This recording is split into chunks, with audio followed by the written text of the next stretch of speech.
There are three types of road signs. White regulatory signs are ones you must obey.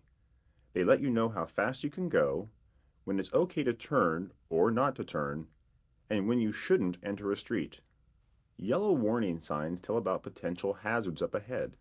They let you know when cars may be merging into your lane, when there's a cross street or signal light ahead, or when you should slow down.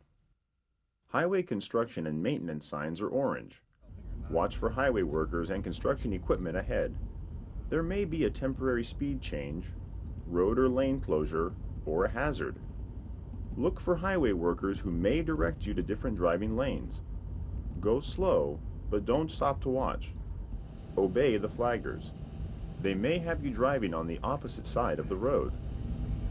In many areas, traffic fines are doubled when you're driving through a construction zone.